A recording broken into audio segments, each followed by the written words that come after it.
যে এই যে আশ্রয়, তোমরা এখন মানব জন্ম পেয়েছো, এই পৃথিবীতে সমস্ত কিছুই আল্লাহ রচনা করেছে।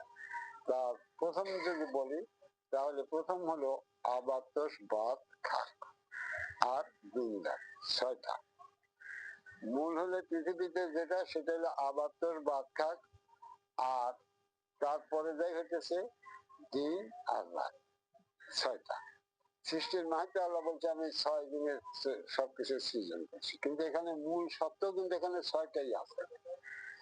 আচ্ছা, এই 6-এর ভিতরে 4কে কেন্দ্র করে এই সকল সৃষ্টি তৈরি করা হয়েছে, তাই না? আর তাদেরকেও বাঁচতে হচ্ছে এই দিন আর রাতের সাথে, কারণ দিন রাত যদি না থাকে তাহলে কোন অবস্থা থাকে, তাহলে সব রাত হয়ে যায়, রাতে তো সৃষ্টি বাঁচবে না। তবে এই যে 6, এই সকল সৃষ্টি কিন্তু এই 6-এর আশ্রয়ে বেঁচে আছে, আবার এই 6-এর দ্বারাই এই মানব জন্ম প্রাপ্তি হচ্ছে মূল হিসেবে। তার ভিতরে সকল সৃষ্টির জাতিরা আছে। মানুষের যা আসতেছে আবার তোর বাদখাকেও যোগ রাখতেছে, তা মানুষের জ্ঞানে বা জ্ঞানের বাইরে, কারো জ্ঞানে আছে কেউ বোঝেই না। আর সকল সৃষ্টির জাতের থেকে মাতৃগর্ভে আসতেছে এবং তা খেয়ে পড়ে মানুষ বেঁচে যাচ্ছে, এরা আসতেছে। আর আদম শুক্রকে এই মানুষের ভিতর দিয়ে চালনা করে দেওয়া হয়েছে প্রত্যেকটা জন্মে। সেই আমার বাবারটা আসলে সেটা আদমের তরফ থেকেই আসে আমার বাবার জন্য। তাহলে এই যে আদম কৃতেশে সবার উপরে মানব জন্ম, নর নারীর দ্বারা মানব জন্ম চালানো হচ্ছে। তাহলে তোমরা মানব কারা? তোমরা মানব কারা? তোমাদের এখানে কিছু নেই, আমি আগেও বলেছি আগে বলছি, তোমরা কারা? এখানে কি আছে তার ভিতর তুমি মানব। তো এখানে অনেক কিছুই আছে, কিন্তু যখনই এটা মানব সুরাতের ভাণ্ড, তাহলে এই ভাণ্ডটার আশ্রয় হলো মানব সুরাত, তাই না? এরই ভিতরে এই সকল নফসিরা বাস করে। সমস্ত সৃষ্টি বা নবতী নফসি আসে এবং আদম নফসি এসে এই ভাণ্ডের ভিতরে বাস করে, কিন্তু এই ভাণ্ডটা হয় আদম নফসি গুণে, অন্য কারো গুণে হয় না। আবার এই মানব জীবনেটাও আসে আদম নফসির গুণেই মানব জীবনে আসে, কিন্তু এখানে বাস করে সকল নফসিরা।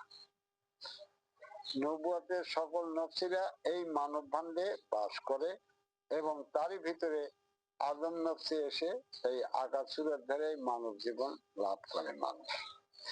আর মানব জীবনে আসার পর তাদেরকে সকল প্রকার নফস থেকে শূন্য করে দেওয়া হয়, কোন নফসের নির্দিষ্টতা করা হয় না, ফলে তারা শূন্য মানব জীবন চলে, তারা যে কোনো আশ্রয় নেই। এখন এই যে যত নফসি এখানে থাকে তাদের প্রত্যেকেরই একটা করে আশ্রয় বা আকার সুরতের জীবন আছে। যেমন একটা গরু, সেই গরুটাও নফসি এখানে আসতেছে কোন নবীর। যেমন আম গাছ, আম দিয়ে আমের নফসি আসতেছে, রুই মাছ, চিতের মাছের নফসি আসতেছে। এই আশ্রয় এসে সেই আশ্রয় ধরে আছে এবং তারা এখানে সেই ভাণ্ডকে নিয়ে মানব জীবন কাটায়। ভাণ্ড নিজে চলে না।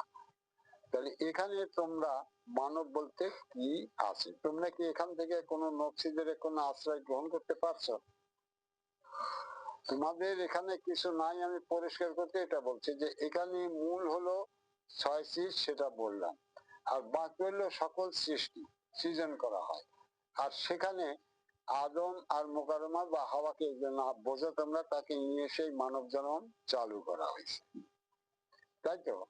আর সেই চালুর পদ্ধতি হলো সকল সৃষ্টিকে নিয়ে আসা হয়েছে, আর আদম থেকে শুক্র কীট নিয়ে আসা হয়েছে, আর হাওয়া বলো আর মোকাররমা বলো তার গর্ভ নিয়ে এই মানব জন্মে খাড়া করা হচ্ছে। তাহলে তোমরা মানব বলতে তো এর ভিতরে কিছু নেই, কিন্তু তোমরা যাদের ধরে এই মানব জীবন পাতেছ, তারা কি কেউ তোমাদের আশ্রয় দিয়েছে যে তুমি এখন থেকে আমার এই নফসিকে ধরে এই নফসের আশ্রয়ে আল্লাহর অস্তিত্বে বেঁচে থাকো, বা মরণের পরে এটা ভেবে চিরঞ্জীবী হও? কোন আশ্রয় কি তোমাদের কেউ দিয়েছে? ওই অনাদিকালের ভিতর বা এখনো যারা আছে তোমাদের পীর সাহেবরা, অলি সাহেবরা, খাজা বাবা, গজা বাবা, গাজা বাবা, জিলানি বাবা, জিলানি বাবা, এই বাবারা কি দিয়েছে কোন আশ্রয়?